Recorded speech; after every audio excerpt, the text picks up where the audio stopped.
ஓம் சாய்ராம். கோயிலின் முன்புற கட்டுமான பணிகள் கூடத்தில் நடைபெற்று கொண்டிருந்த பொழுது கோயிலின் பின்பகுதியில் கூரை கொட்டகை ஒன்று வேயப்பட்டு அங்கு ஸ்ரீ சாயிபாபாவிற்கு பூஜைகள் நடத்தப்பட்டது. முன்புற கூடத்தின் பணிகள் நிறைவடைந்த பிறகு, கூடத்தை உபயோகப்படுத்த ஆரம்பித்த பிறகு அந்த கொட்டகை கட்டிடமாக கட்டப்பட்டது.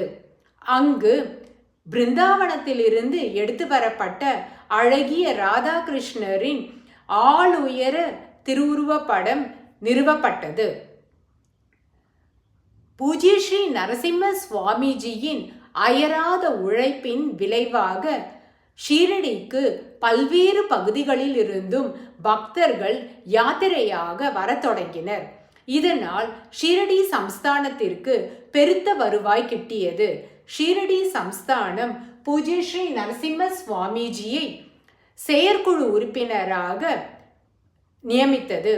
ஆனால் தனது உடல்நிலை சரியில்லாத காரணத்தினால் நரசிம்ம சுவாமிஜி தன் சார்பாக ராதாகிருஷ்ண சுவாமிஜியை ஷீரடி சம்ஸ்தானத்தின் செயற்குழு உறுப்பினராக நியமித்தார்.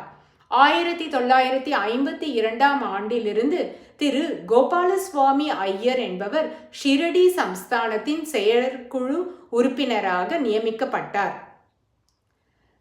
1964 அகில இந்திய சாயி சமாஜத்தை ஹிந்து அறநிலைய சட்டத்தின் கீழ் கொண்டு வர முயற்சித்தது.